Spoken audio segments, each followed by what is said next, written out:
ಕೆಲವೊಂದು ಪುಸ್ತಕಗಳು ಸುಂದರವಾದ ಮುದ್ರಣದಿಂದ ನಮ್ಮೆಲ್ಲರ ಗಮನವನ್ನು ಸೆಳೆಯುತ್ತದೆ. ಮತ್ತೆ ಕೆಲವು ಆಸಕ್ತಿದಾಯಕ ಶೀರ್ಷಿಕೆಯಿಂದ ನಮ್ಮ ಲಕ್ಷ್ಯವನ್ನು ಸೆಳೆದರೆ, ಮತ್ತೆ ಕೆಲವು ಅದರೊಳಗಿನ ಕುತೂಹಲಕಾರಿ ವಿಷಯ ಹಾಗೂ ಹರಿತವಾದ ಬರಹದಿಂದ ನಮ್ಮೆಲ್ಲರನ್ನು ಆಕರ್ಷಿಸುತ್ತದೆ. ಆದರೆ ಈಗಷ್ಟೇ ಬಿಡುಗಡೆಗೊಂಡಿರುವ ರಾಮಜನ್ಮಭೂಮಿ ಎನ್ನುವ ಈ ಅಪರೂಪದ ಕೃತಿ ಮೇಲಿನ ಎಲ್ಲ ಕಾರಣಗಳಿಂದ ನಮ್ಮೆಲ್ಲರ ಮನಸ್ಸನ್ನು ಸೂರೆ ಮಾಡುತ್ತದೆ. 2024 ಜನವರಿ 22 ಭಾರತದ ಚರಿತ್ರೆಯಲ್ಲಿ ಇದೊಂದು ಐತಿಹಾಸಿಕ ದಿನ. ಅಂದು ಅಯೋಧ್ಯೆಯಲ್ಲಿ ನಮ್ಮ ಪ್ರಧಾನಮಂತ್ರಿ ಶ್ರೀ ನರೇಂದ್ರ ಮೋದಿಯವರ ನೇತೃತ್ವದಲ್ಲಿ ಶ್ರೀರಾಮನ ಪುನಃ ಸ್ಥಾಪನೆಯಾಗಿ ಶತಕೋಟಿ ಭಾರತೀಯರ ಕನಸು ಸಾಕಾರಗೊಂಡಂತಹ ಅವಿಸ್ಮರಣೀಯ ದಿನ. ಅದೇ ರೀತಿ 1990 ಸೆಪ್ಟೆಂಬರ್ 25 LK ಅಡ್ವಾಣಿಯವರ ಸಾರಥ್ಯದಲ್ಲಿ ರಥಯಾತ್ರೆ ಆರಂಭ ಮಾಡಿದ್ದು ಎಲ್ಲರಿಗೂ ತಿಳಿದಿರುವಂತಹ ವಿಷಯವೇ.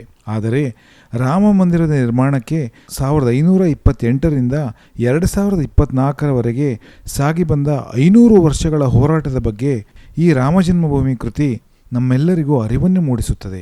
ಅಯೋಧ್ಯೆ ವಿವಾದದ ಮೊದಲ ಕಾನೂನು ಸಮರ ಆರಂಭವಾಗಿದ್ದು 1885ರಲ್ಲಿ.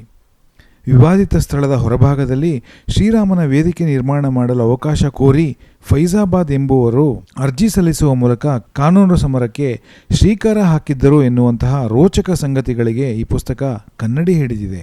ತದನಂತರ ಸುಪ್ರೀಂ ಕೋರ್ಟಿನಿಂದ ಹೊರಬಿದ್ದ ಪ್ರತಿಯೊಂದು ತೀರ್ಮಾನಗಳನ್ನು ಈ ಕೃತಿಯಲ್ಲಿ ಸವಿಸ್ತಾರವಾಗಿ ವಿವರಿಸಲಾಗಿದೆ. ಸಂಪಾದಕರಾದ ಭದ್ರಾವತಿ ರಾಮಾಚಾರ್ಯ ಅವರಿಂದ ರಾಮಜನ್ಮಭೂಮಿ ಸ್ಥಾಪಿತಗೊಳ್ಳಲು ತೆಗೆದುಕೊಂಡ 7000 ವರ್ಷಗಳ ಸಂಕ್ಷಿಪ್ತ ಚಿತ್ರಣ ಈ ಪುಸ್ತಕದಲ್ಲಿ ಅಡಕವಾಗಿದೆ.